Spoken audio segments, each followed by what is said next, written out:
네, 오늘 이 종려주일에 우리가 함께 나눌 하나님 말씀은 스가랴 9장 9절에서부터 17절까지 기록되어 있는 본문의 말씀입니다. 오늘 우리가 함께 나눌 이 스가랴서는 신약 성경 가운데 총 70여 차례 이상 이 스가랴서에 기록된 내용들이 인용되고, 또한 신약 성경의 내용들 가운데 그 배경에 이 스가랴서의 내용들이 자리하고 있을 정도로 신약 성경의 내용 가운데 가장 많이 인용된 구약 성경 가운데 하나입니다. 그리고 스가랴 선지자는 학개 선지자와 비슷한 시기에 사역을 감당했었는데, 그렇기에 학개서에 기록된 내용과 겹치는 부분들도 있기도 한 것을 우리는 두 성경의 내용을 비교해 봄을 통해 또한 발견하고 깨달을 수가 있는 것입니다. 하지만 이 학개서와 스가랴서 사이에는 또 분명한 차이점도 존재하는데, 그것은 학개서가 성전 재건을 바탕으로 한 현실적인 이슈에 좀 더 포커스를 맞추어 기록되어지고 있는 성경이라고 한다면, 이 스가랴서는 성전 재건의 중요성과 그 의미에 대한 내용들, 즉 신앙적인 이슈들 가운데 더욱 포커스를 맞추어 기록되어졌다라고 하는 차이점들이 존재하는 것입니다. 그리고 그 가운데 오늘 우리가 함께 살펴볼 이 본문의 말씀은 예수님의 예루살렘 입성을 예언한 본문의 말씀으로도 우리에게 잘 알려져 있는 말씀이라고 할 수가 있습니다. 그렇기에 오늘 이 시간, 이 종려주일에 예수님께서 나귀를 타고 예루살렘에 입성하실 것을 예언한 이 스가랴 선지자의 예언의 말씀을 통해 예수님께서 이 종려주일에 나귀를 타고 예루살렘에 입성하신 그 모습이 의미하는 바가 무엇인지, 예수님께서는 왜 하필 나귀를 타고 예루살렘에 입성하신 것인지와 우리가 또한 그와 같은 사실들을 통해 깨닫고 마음 가운데 새겨야 되는 내용이 무엇인지를 함께 살펴보는 시간을 갖고자 합니다.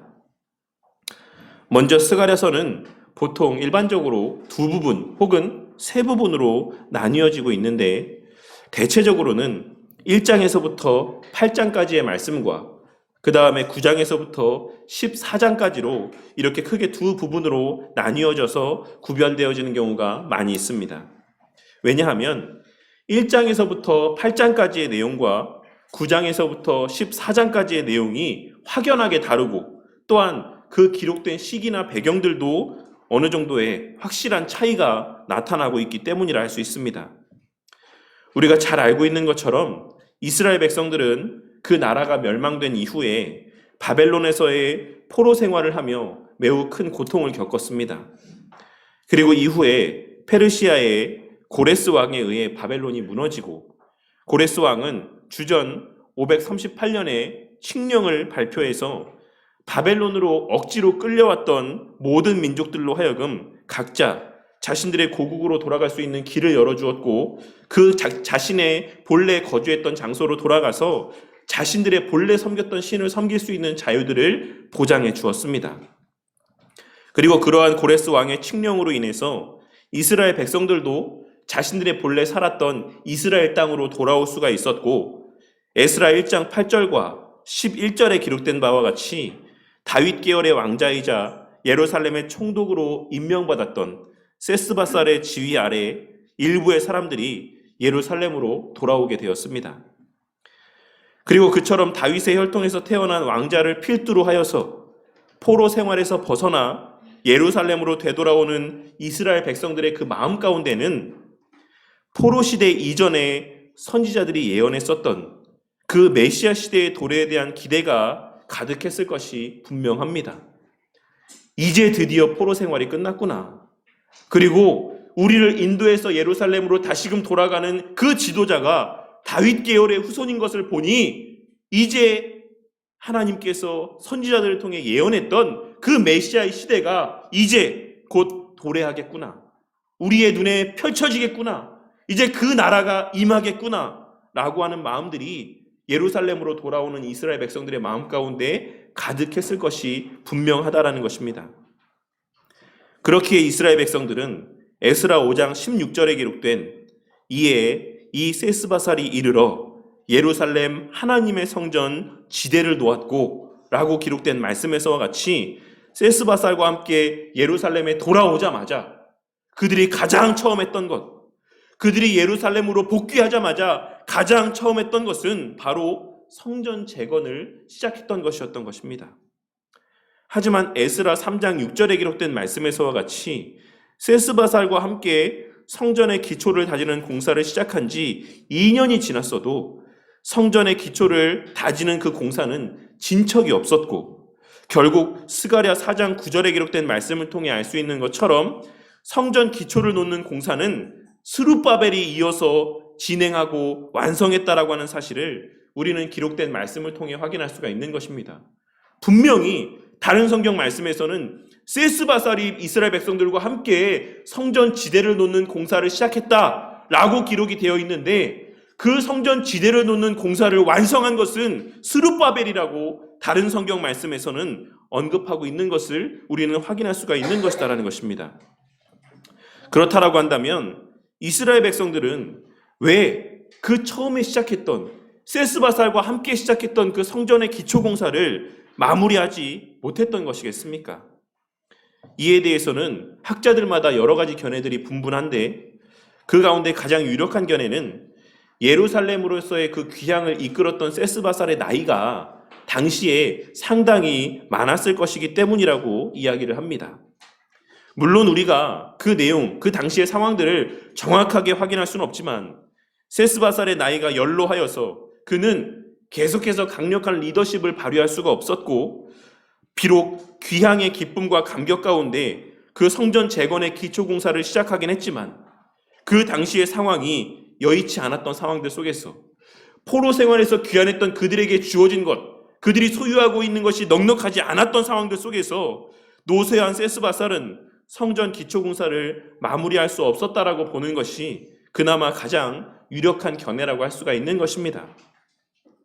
그리고 이후에 스룹바벨에 의해 성전의 기초 공사가 놓이고 그렇게 완성되고 난 이후에도 성전이 완전하게 재건되기까지는 이후 16년이라고 하는 시간이 더 소요가 되었다라고 하는 사실을 우리는 기록된 말씀을 통해 확인할 수가 있습니다. 그 성전의 기초가 놓이고 난 이후에 본격적으로 성전의 그 재건 공사가 이루어진 것은 그로부터 16년이 지난 주전 520년경에야 성전 재건 공사가 다시금 시작되었다라고 하는 사실을 우리는 학계에 기록된 말씀을 통해 분명하게 확인할 수가 있는 것입니다. 그리고 스가랴서의 전반부라고 할 수 있는 1장에서부터 8장까지는 그러한 성전 재건이 배경이 되어서 증거된 말씀이라고 할 수가 있습니다. 앞선 1장에서부터 8장까지 말씀은 학계를 통해서, 학계서에 기록되어 있는 것처럼 성전 재건 공사가 16년이 지난 이후에 다시금 재건되어지는 그 상황 가운데에 이 1장에서부터 8장까지의 말씀이 기록되어진 것이다 라고 할 수가 있는 것입니다. 그렇기에 스가랴서의 1장부터 8장까지의 말씀은 성전 재건과 관련된 내용들이 많이 언급이 되어지고 있습니다.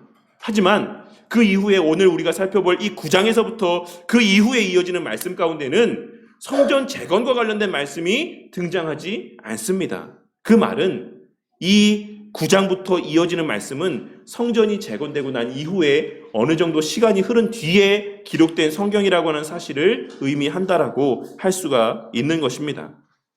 그리고 그 시기를 학자들은 대부분 약 40년에서 50년 정도의 시간이 흐른 뒤에 이 9장에서부터 14장까지의 말씀이 기록되었다라고 이렇게 이야기를 하고 있습니다.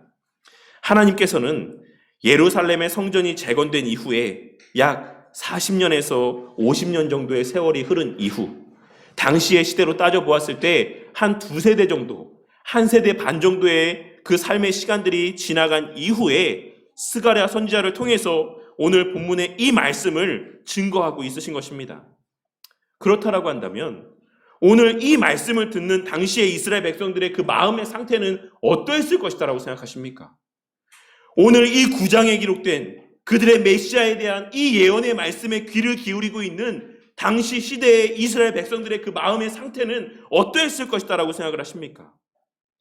앞서 서두에도 말씀을 드렸던 것처럼 고레스 왕의 칙령에 의해서 세스바살을 필두로 하여 예루살렘으로 돌아오는 이스라엘 백성들의 마음이 어떠했다라고 말씀을 드렸습니까? 그들은 우리가 이제 자유를 얻어서 예루살렘으로 되돌아가게 되었으니, 다윗의 후손을 통해서 우리가 예루살렘으로 돌아가게 되었으니 이제 메시아의 시대가 도래하겠구나. 우리의 메시아가 임하겠구나. 다윗의 왕국이 다시금 재건되겠구나. 라고 하는 마음들이 그들의 마음 가운데 있었습니다. 하지만 그 이후에 그들의 삶이 어떠했습니까? 그들은 그 처음 순간에 기쁘고 들뜬 마음, 감격의 마음 가운데 성전을 재건하고자 했지만 여러 가지 난관에 부딪혀 성전을 재건하기까지는 많은 고생을 겪었고 결국 근 20년에 가까운 세월에 거쳐서 결국 성전을 우여곡절 끝에 재건하게 되었다라고 하는 사실을 우리는 기록된 말씀을 통해 확인할 수가 있습니다. 그렇다라고 한다면 그 성전이 재건됐을 때는 또 이스라엘 백성들의 마음 가운데는 어떤 마음이 있었겠습니까? 그들이 20여 년의 세월에 걸쳐서 예루살렘의 그 성전을 다시금 재건했을 때, 그 성전이 재건되었을 때 그 당시에 이스라엘 백성들의 품은 마음은 어떠했겠습니까? 그래, 이제는 메시아가 오겠지. 이제는 다윗의 왕국이 회복되어지겠지. 그동안은 하나님의 성전이 재건이 되지 않았으니까, 하나님의 임재가 이 가운데 있지 않았으니까, 하나님의 왕국이 다시금 재건되지 않았을지라도 이제는 하나님의 성전이 재건되었으니까 하나님의 영광이 다시금 여기 임할 거고 하나님의 약속도 이루어질 것이고 다윗의 왕국도 다시금 재건되겠지 라고 하는 생각이 그들 마음 가운데 있지 않았겠습니까? 그들의 성전을 재건하고 축하하는 그 자리에 그들 마음 가운데 그러한 기대와 소망이 있지 않았겠습니까? 하지만 그렇게 성전이 재건되고 난 이후에 40년에서 50년의 세월이 흘렀습니다. 오늘의 이 말씀이 선포되기까지 성전이 재건되고 난 이후 40년에서 50년의 세월이 흘렀습니다. 하지만 그 40년에서 50년의 세월이 흐른 뒤 그들의 삶의 모습은 어떠했습니까? 그들은 여전히 자유를 억압받는 가운데 페르시아의 권위 아래서 살고 있었고 국제 정세는 그들의 독립과는 거리가 멀게만 여겨졌고 그들이 그토록 기대했던 메시아는 나타날 기미가 전혀 보이지 않았던 것입니다. 10년이 흘러도 20년이 흘러도 30년이 흘러도 40년이 흘러도 그 성전을 재건하는 그 공사 가운데 직접적으로 함께했던 그 수많은 사람들이 목숨을 하나씩 잃어가는 그 순간 속에서도 그들은 메시아를 보지 못하고 목도하지 못하고 메시아의 출현을 목도하지 못하고 그렇게 세월은 계속해서 흘러가서 40년에서 50년이라는 세월이 흘러가게 되었다는 것입니다. 그리고 그렇게 40년에서 50년의 세월이 흘러간 뒤에 페르시아에는 다리우스라는 왕이 집권을 하게 됩니다. 다리우스라는 왕이 어떤 왕입니까? 페르시아의 다리우스라고 하는 왕이 어떤 왕입니까? 역사 자료를 조금만 찾아보시면 다리우스 1세라고 하는 왕이 어떠한 왕인지를 우리가 쉽게 확인할 수가 있습니다. 페르시아의 그 국력을 가장 강력하게 세웠던 왕 가운데 하나가 다리우스 1세였던 것입니다. 그리고 그 다리우스에 이어서 왕권을 잡았던 왕이 누구입니까? 우리에게는 에스더의 남편으로 잘 알려져 있는 아하수에로 왕. 영화 300이라고 하는 영화에서 등장하고 있는 크세르크세스 왕. 그 페르시아의 영토를 가장 넓게 확장했던 그 크세르크세스 왕, 아하수에로 왕이 그 뒤를 이어서 페르시아를 집권하게 됩니다. 그러니 그러한 막강한 제국의 통치 아래에 있었던 예루살렘 백성들, 이스라엘 백성들의 마음 가운데 어떤 마음들이 들었겠습니까? 하나님의 성전이 재건되었고 우리가 포로에서 자유하게 되어서 예루살렘으로 돌아왔는데도 여전히 페르시아라고 하는 나라는 강력한 국권을 발휘하면서 강력한 왕이 등장을 하면서 그 세를 계속해서 확장해 나아가고 있었다라는 것입니다. 그러니 그들의 마음 가운데는 하나님의 약속이라고 하는 것이 도대체 성취가 되어지는 것인가? 도대체 하나님의 약속이라고 하는 것은 언제 성취가 되어지는 것인가? 도대체 우리가 어떻게 해야지 하나님의 왕국이라는 것이 다시금 재건되는 것인가? 메시아는 도대체 언제 오는 것인가? 이런 회의감과 낙심과 절망의 마음들이 극도로 그들의 마음 가운데 자리하고 있었을 그 당시가 바로 오늘 말씀에서의 이 스가랴 이 9장의 말씀에서의 이 예언이 선포될 당시에 이스라엘 백성들의 그 상황이었다라는 것입니다. 그들이 포로지에서 돌아온 지 7, 80년의 세월이 흘렀음에도 여전히 페르시아라고 하는 나라는 막강한 나라로 굳건하게 서 있었고, 오히려 더 나은 왕들이 계속해서 세워지고 있었고, 성전이 재건되었음에도 자신들의 삶에는 여전히 아무런 변화가 없는 그런 상황들 속에서 오히려 그 자신들 사회 안에서는 끊임없는 권력 다툼과 내분이 일어나는 문제들을 바라보며 그들은 낙심하고 절망하며 하나님의 약속에 대한 의문을 품고 있었던 때가 바로 오늘 말씀에서의 이 스가랴 선지자의 예언이 선포되던 당시의 상황이었던 것입니다. 그리고 하나님께서는 그러한 상황들 가운데 스가랴 선지자를 통해 오늘 말씀에서와 같은 메시지를 그들 가운데 들려주고 있으신 것입니다.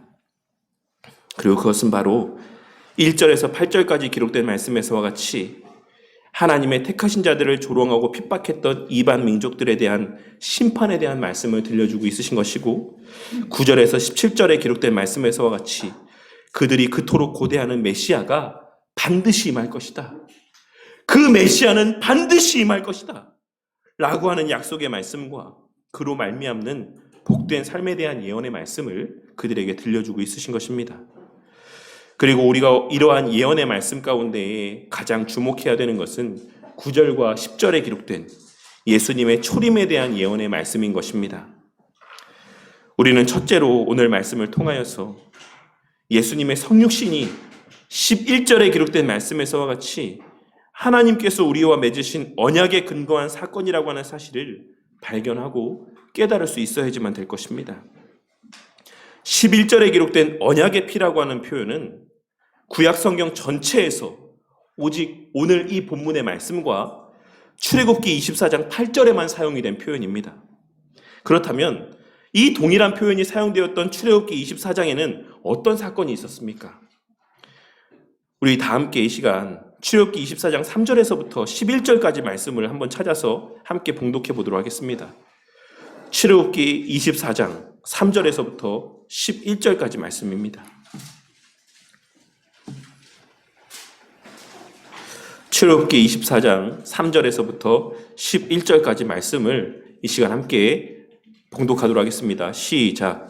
모세가 와서 여호와의 모든 말씀과 그의 모든 율례를 백성에게 전하매 그들이 한 소리로 응답하여 이르되 여호와께서 말씀하신 모든 것을 우리가 준행하리이다. 모세가 여호와의 모든 말씀을 기록하고 이른 아침에 일어나 산 아래에 제단을 쌓고 이스라엘 12지파대로 12기둥을 세우고 이스라엘 자손의 청년들을 보내어 여호와께 소로 번제와 화목제를 드리게 하고 모세가 피를 가지고 반은 여러 양푼에 담고 반은 제단에 뿌리고 언약서를 가져다가 백성에게 낭독하여 듣게 하니 그들이 이르되 여호와의 모든 말씀을 우리가 준행하리이다. 모세가 그 피를 가지고 백성에게 뿌리며 이르되 이는 여호와께서 이 모든 말씀에 대하여 너희와 세우신 언약의 피니라.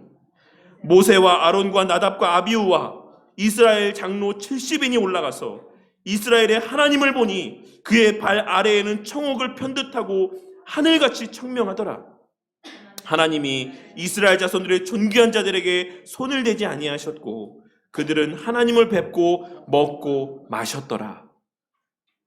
우리는 출애굽기 24장에 기록된 말씀을 통해 지난주 설교 시간에도 언급되었던 모세 언약에 대한 내용을 다시 한번 확인할 수가 있습니다.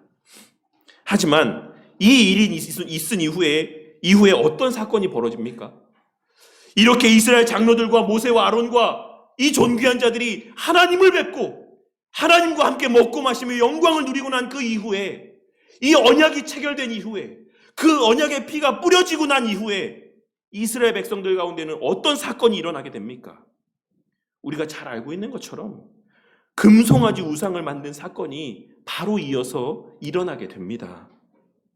하지만 그와 같이 이스라엘 백성들은 모세를 통한 하나님과의 그 언약이 체결된 그 직후부터 오늘 말씀에서의 스가랴 선지자를 통한 이 메시아에 대한 예언의 말씀을 듣기까지 끊임없이 그 시작부터 마지막까지 한결같이 그 약속을 파기하고 또 파기해 왔음에도 불구하고, 그들은 그 약속을 어기고 또 어겨왔음에도 불구하고, 오늘 말씀에서 하나님께서는 스가랴 선지자를 통해 내 언약의 피로 말미암아, 네 언약의 피로 말미암아 내가 내 갇힌 자들을 물 없는 구덩 위에서 놓았나니 갇혀 있으나 소망을 품은 자들아, 너희는 요새로 돌아올지니라. 내가 오늘도 이르노라. 내가 오늘도 이르노라. 내가 내게 갑절이나 갚을 것이라라고 말씀하고 있으신 것입니다. 그들은 계속해서 언약을 깼음에도 불구하고, 이들이 왜 포로 생활을 했습니까? 이들이 왜 나라가 없이 떠돌았습니까? 이들이 왜 페르시아의 권위 아래, 그 권세 아래에서 이와 같은 삶을 살고 있습니까? 그들이 하나님의 말씀 가운데 순종하지 않았기 때문이 아닙니까? 그들이 하나님 말씀의 법을 어겼기 때문이 아닙니까? 그들이 다른 신을 섬겼기 때문이 아닙니까? 하지만 그럼에도 불구하고 하나님께서는 오늘 말씀에서 이스라엘 백성들을 향하여 내가 네 언약의 피로 말미암아 네 갇힌 자들을 구원해내겠다. 이 말씀이 무슨 의미입니까? 그 언약이, 그 약속이 지금도 유효하다라는 겁니다.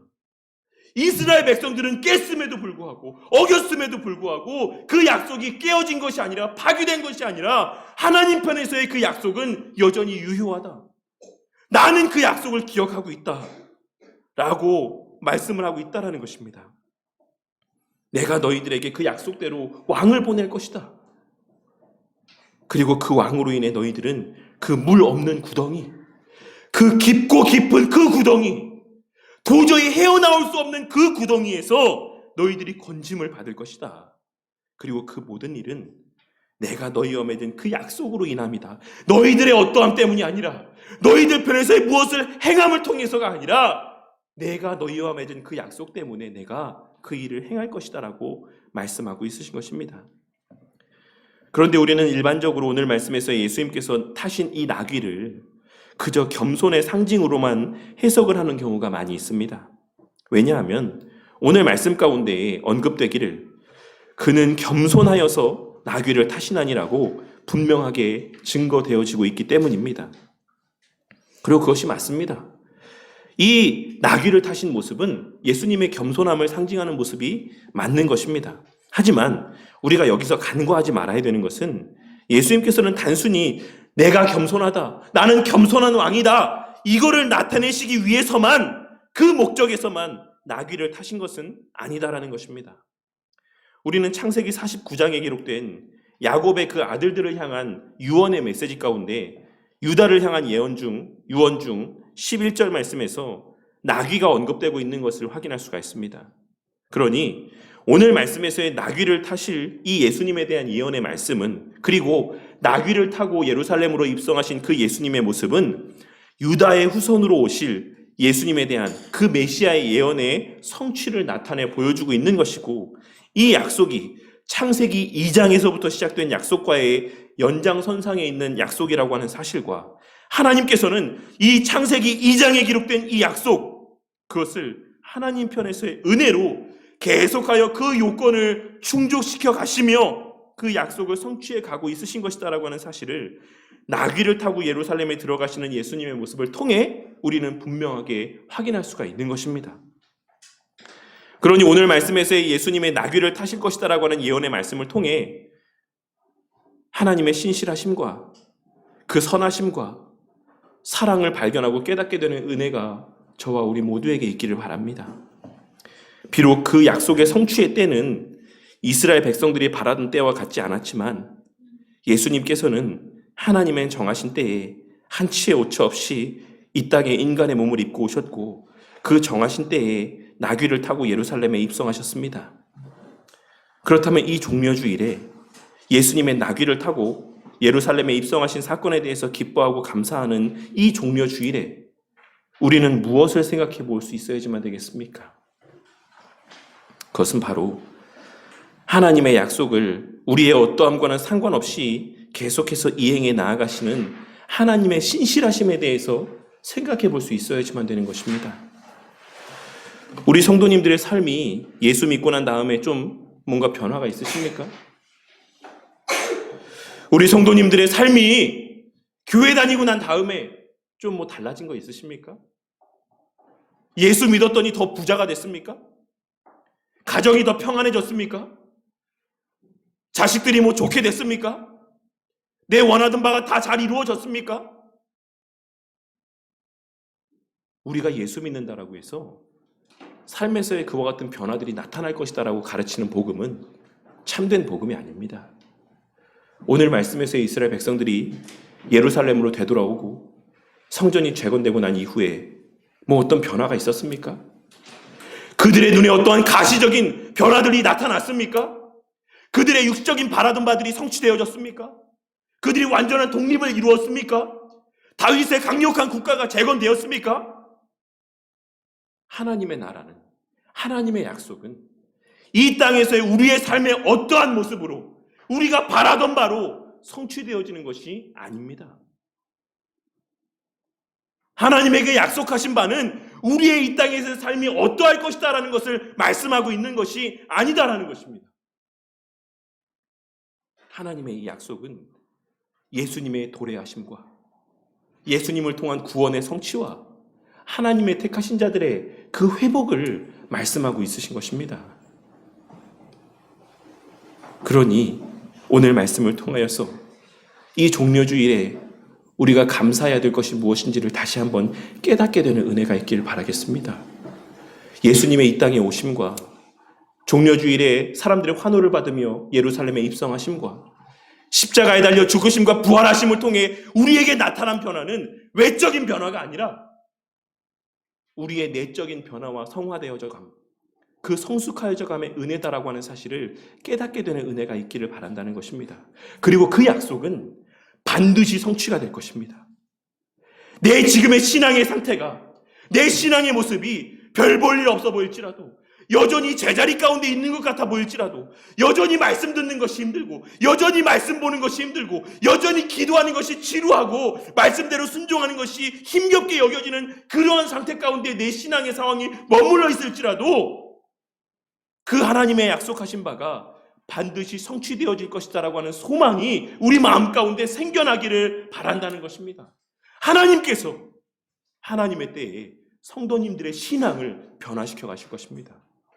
하나님의 때에 하나님의 약속대로 성도님들의 신앙을 성숙해 가게 하실 것입니다.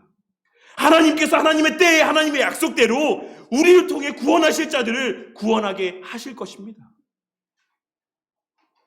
당장의 가시적인 변화가 없을지라도, 당장에 어떤 우리 눈에 보여지는 변화된 모습들이 나타나지 않을지라도 하나님께서는 포기하지 마라, 낙심하지 마라. 이 예언은 반드시 성취된다. 그리고 우리는 그 성취된 것을 알고 있지 않습니까? 우리가 그것을 기념하고 있지 않습니까? 그것에 대해서 감사하고 있지 않습니까? 그러니 오늘 이 시간에 하나님께서 들려주시는 스가랴 선지자를 통한 예언의 말씀을 통해 우리의 그와 같은 허락하신 소망에 대한 기대가 우리 마음 가운데 다시금 되새겨지므로 우리의 삶이 그와 같은 하나님의 약속에 근거한 점진적인 성확히 하시는 은혜 가운데 날마다 성장해 가는 은혜들을 목독게 되고, 그러한 우리들을 통해 또한 택하신 자들을 구원해 나아가시는 구원의 역사를 목독해 되는, 또 그 날을 소망하는 저와 우리 모두가 되기를 바랍니다. 또한 둘째로 우리는 오늘 말씀에서의 예수님에 대한 예언의 말씀을 통해 우리 예수님께서는 겸손한 왕으로 오셨다라고 하는 사실을 다시 한번 우리 마음 가운데 새길 수 있어야지만 됩니다. 우리는 오늘 말씀에서 주로 9절 말씀에만 주목을 하는데 오늘은 10절에 기록된 말씀의 의미를 좀 더 주목해서 보았으면 합니다. 하나님께서는 스가랴 선지자를 통해 예수님께서는 겸손하여서 나귀 새끼를 타고 오실 것이다 라고 말씀하게 하신 이후에 10절 말씀에서는 내가 에브라임의 병거와 예루살렘의 말을 끊겠고 전쟁하는 활도 끊으리니 그가 이방 사람에게 화평을 전할 것이요 그의 통치는 바다에서 바다까지 이르고 유브라데 강에서 땅끝까지 이르리라 라고 하는 말씀을 증거케 하고 있으십니다. 그리고 우리는 이를 통해 왕같은 제사장으로서의 우리 그리스도인의 이 땅에서의 삶이 어떠해야 되는지를 다시 한번 발견하고 깨달을 수가 있는 것입니다. 예수님께서는 만왕의 왕이시고 창조주 하나님이시지만 겸손과 온유함의 모습으로 이 땅에 오셨고 화평케 하시기 위해 이 땅에 오셨습니다.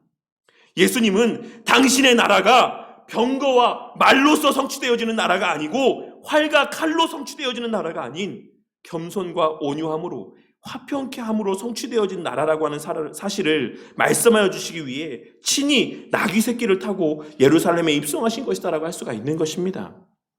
전쟁에 쓰여지는 말이 아닌, 전쟁에 쓰여지는 병거가 아닌, 전쟁에 쓰여지는 활과 칼이 아닌 온유함으로, 겸손함으로 하나님의 나라는 이 땅에 임하는 것이다. 나의 나라는 그렇게 임하는 것이다. 나의 나라는 그렇게 세워지는 것이다. 이것을 깨닫게 하여 주시기 위해 나귀를 타고 예루살렘에 입성하신 것이다라는 것입니다. 그러니 우리는 우리의 그리스도인 됨이, 우리의 신앙이 무엇으로 증거되어지는 것이고 주의 몸된 교회가 무엇으로 든든히 세워져 가는 것인지를 오늘 말씀에서의 예수님에 대한 예언의 말씀을 통해 다시 한번 발견하고 깨달을 수 있어야지만 되는 것입니다. 13절에서부터 15절까지에 기록된 원수들을 물리치게 하실 것이다라고 하는 이 약속은 병거와 말을 통해서가 아닌, 활과 칼을 통해서가 아닌 겸손함과 온유함과 섬김과 사랑이라고 하는 강력한 무기를 통해 이루어질 약속이라고 하는 사실을 깨닫게 되는 은혜가 있기를 바란다는 것입니다. 그리고 16절에서 17절까지에 기록된 이 복은 세상적인 방법을 통해 허락되어지는 것이 아닌 예수님의 본을 따르는 겸손과 사랑의 모습 가운데 주어지는 복과 은혜다라고 하는 사실 또한 깨닫게 되는 은혜가 있기를 바라겠습니다. 바로 그 사실을 깨닫게 하시기 위해 예수님께서는 화려하게 치장된 의리의리한 말을 타고 예루살렘에 입성하신 것이 아닌 안장도 없는 나귀를 타고, 볼품없는 나귀를 타고 예루살렘으로 들어가셨던 것입니다. 하지만 오늘날 우리의 모습은 어떠합니까? 오늘날 교인들의 모습은 어떠합니까? 오늘날 교회의 모습은 어떠합니까? 누구나가 화려한 말을 타기를 원하고 막강한 활과 막강한 칼로 교회를 세우고 교회의 영향력을 드러내고자 하는 것이 오늘날 우리의 모습이지 않습니까? 그 어떤 건물보다 화려한 건물들을 세우고 그 어떤 건물보다 의리의리한 건물들을 세우고 그 어떠한 단체들보다 막강한 물질의 권한들을 행사하며 그 어떠한 단체들보다 막강한 사람의 입김을 활용하여서 자신들의 그 세력을 드러내고자 하는 것, 그들의 힘을 과시하고자 하는 것, 그것이 오늘날 교회의 모습이고 로만 카톨릭의 모습이지 않았습니까? 그러면서 그 입으로는 우리에게 이와 같은 막강한 활과 칼을 쥐어주신 하나님 앞에 감사한다라고 고백을 합니다. 우리들에게 이와 같은 화려한 말과 병거를 타게 하신 하나님 앞에 감사합니다. 이런 의리의리한 예배당을 짓게 해주셔서 감사합니다. 이와 같이 셀 수 없이 많은 성도들을 보내주셔서 감사합니다. 우리 교회에 이렇게 막강한 물질의 힘을 주셔서 감사합니다. 그 누구도 우리 교회를 무시할 수 없게 해주셔서 감사합니다. 그 누구도 나를 함부로 대할 수 없게 해주셔서 감사합니다. 그렇게 자신의 그 처한 위치, 그 지위를 자랑하고 드러내는 것이 오늘날 교회와 성도들과 목사들의 모습인 것입니다. 하지만 이와 같은 모습은 하나님께서 원하시는 모습이 아니며 우리의 신앙이라고 하는 것, 우리의 신앙의 참됨이라고 하는 것은 그러한 외적인 모습을 통해 드러나는 것이 아니고 주의 몸된 교회는 그러한 수단들을 통해 견고하게 세워져 가는 것이 아니고 교회의 힘이라고 하는 것은 그와 같은 외적인 모습을 통해 세상 가운데 증거되어지는 것이 아니다라고 하는 사실을 오늘 말씀을 통해 다시 한번 깨닫게 되는 은혜가 저와 우리 모두에게 있기를 바란다는 것입니다.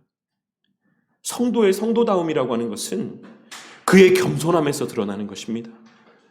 교회의 교회다움이라고 하는 것은 그 교회의 겸손한 섬김과 헌신과 사랑의 모습으로 증거되어지고 교회는 바로 그러한 모습들을 통해 견고하게 세워져 가는 것이다라고 하는 사실을 우리는 반드시 깨달을 수 있어야지만 되는 것입니다. 오늘날 의리의리한 예배당을 가지고 있는 교회들 치고 분란이 없는 교회를 본 적 있는 성도님들이 있으십니까? 수백 수천 명이 모이는 교회들 치고 문제없는 교회 본 적 있는 성도님들 있으십니까?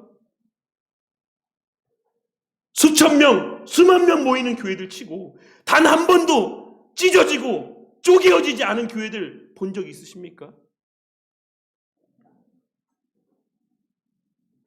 그러한 모습들을 통해 우리는 교회가 그러한 사람의 많이 모이는 수를 통해 날마다 더욱 견고해져 가는 것이 아니다라고 하는 사실을 발견하고 깨달을 수가 있는 것입니다. 목사는 겸손한 마음으로 사랑이 담긴 설교를 통해 성도들을 세워가는 것이고, 성도들은 겸손한 마음으로 그와 같은 목사의 사랑이 담긴 설교를 마음껏 받아 먹으며 겸손한 섬김과 헌신 가운데, 사랑이 전제된 섬김과 충성 가운데에 그렇게 교회는 세워져 가는 것이다라고 하는 사실을 우리는 깨달을 수 있어야지만 되는 것입니다.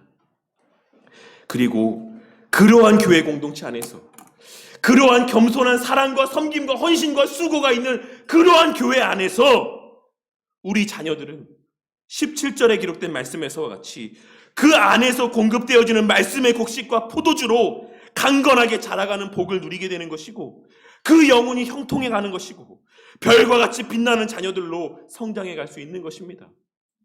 외적으로 으리으리한 교회 안에서 잘 갖춰진 프로그램 안에서 우리 자녀들이 잘 성장해 가는 것이 아니라 하나님 앞에서의 겸손한 신앙이 있는, 겸손한 섬김이 있는 참된 진리의 말씀이 선포되어지는 그러한 교회 공동체 안에서 우리 자녀들은 참된 곡식을 받아 먹으며 참된 포도주를 마시며 별과 같이 빛나는 자녀들로 그렇게 강건하게 자라갈 수 있는 것이다라고 하는 사실을 우리는 오늘 말씀을 통해 깨달을 수 있어야지만 된다는 것입니다. 이 사실을 깨닫고 우리 자녀들의 손에 활과 칼을 쥐어주기 위해 애쓰는 자들이 되지 마시기를 바랍니다. 우리 자녀들을 세상적인 병거와 화려한 말에 태우기 위해 발버둥 치는 삶을 살아가는 우리 성도님들이 되지 마시기를 바랍니다. 유명한 내노라는 대학이라는 말에 태우기 위해, 잘 나가는 직장이라고 하는 병거 위에 내 자식을 태우기 위해 물질의 부요함이라고 하는 그러한 칼을 그 손에 쥐어주기 위해 애쓰는 삶을 살아가는 부모들이 되지 마시라는 것입니다. 그들의 삶은 그러한 병거와 활을 통해서 성장하고 견고하게 유지되어지는 것이 아닙니다. 우리 자녀들의 삶이라고 하는 것은 세상적인 어떤 잘 나가는 대학과 직장과 물질의 부요함들이 우리 자녀들의 삶을 형통케 하는 것이 아니다라는 것입니다. 우리 자신과 우리 교회 공동체가 그러한 목적을 추구하는 교회가 되지 않기를 바랍니다. 성도의 자녀들이 좋은 대학 가는 거 좋은 일이죠. 기뻐할 만한 일이죠. 하지만 그것이 최우선의 목적이 되어서는 안 되는 것입니다. 그 자녀들이 왜 그 대학에 갔는가? 하나님께서 왜 그 대학을 보내주셨는가? 우리 하나님께서 왜 자녀들에게 그러한 일들을 하게 하셨는가에 더 집중해야 되는 것이지, 그 자체, 그 현상, 그 결과에만 주목하고 그것에만 목적을 두고 살아가는 자들이 되어서는 안 된다는 것입니다. 저와 우리 모두가 오늘 이 시간 나귀를 타고 예루살렘에 입성하신 예수님을 떠올리며 우리 자녀들과 우리를 바라보는 모든 이들에게 겸손과 사랑의 모습을 나타내 보이는 공동체가 되어 그리스도인의 아름다움과 빛을 이 지역사회 안에 드러낼 수 있기를 위해 기도하는 저와 우리 모두가 되기를 바랍니다. 어떤 외적인 잘남의 모습에서 우리 교회의 어떠함을 드러내는 것이 아니라 정말 저 교회 성도들은 겸손해, 저 교회 성도들은 정말 사랑이 가득해, 온유해, 누가 봐도 모범적이야 라고 하는 내면적인 아름다움을 통해 그리스도인의 그리스도인다움이 증거되어지는 그러한 우리 교회 공동체가 되기를 바란다는 것입니다. 그리하여 이 지역사회 안에서 복의 통로와 근원으로서의 역할을 감당케 하시기 위해 세우신 이 교회가 그 본래의 사명들을 그와 같은 겸손한 모습 가운데 감당케 되는 은혜가 저와 우리 모든 성도님들의 삶 가운데 가득하기를 바랍니다. 오늘은 종려주일입니다. 예수님께서는 앞서 우리가 나누었던 것처럼 하나님의 약속하신 바를 이루기 위해 이 땅에 인간의 몸을 입고 실제로 오셨습니다. 그리고 그 약속을 이행하고 성취하시기 위해 그 앞에 어떠한 일들이 기다리고 있는지를 아시면서도 나귀를 타고 사람들의 환호를 받으며 예루살렘으로 들어가셨습니다. 그러니 지금 우리의 오늘날의 신앙의 모습이 볼품없어 보인다라고 할지라도 그 예수님을 떠올리며 낙심하지 마시기 바랍니다. 우리의 그 겸손함들, 우리의 온유함들, 우리의 그리스도인다운 모습들을 하나님께서 반드시 나타내 보이게 하실 것입니다. 말씀에 귀를 기울이는 우리에게, 주의 약속을 붙들고 기도하는 우리에게 그러한 약속의 성취를 목독해 하시고 그 은혜들을 누리고 만끽하게 하실 것입니다. 그리고 그러한 우리들을 통해 이 지역사회 안에서의 우리가 감당해야 될 그 이 세상에서의 복이 될 그 거룩한 사명들을 감당케 하실 것입니다. 이 사실을 깨닫고 우리 교회가 그러한 교회가 되기를 위해 기도하며 늘 하나님의 약속에 근거하여 기도하는 우리 모두가 되고 또 우리 자녀들을 그러한 약속 가운데, 그러한 약속에 대한 신뢰 가운데 우리 자녀들을 양육해 나아가는 우리 모두가 되기를 바라겠습니다. 그리고 그러한 우리 자녀들을 통해 이 교회가 더욱 견고히 세워져 가고 이 교회 공동체 안에서의 자라나는 우리 자녀들이 오늘 말씀에서의 약속과 같이 그와 같이 밝게 빛나며 이 세상에서의 그 견고한 신앙을 자랑하는 하나님의 귀한 일꾼들로 성장해 나아가는 은혜가 있기를 주님의 이름으로 간절히 축원합니다.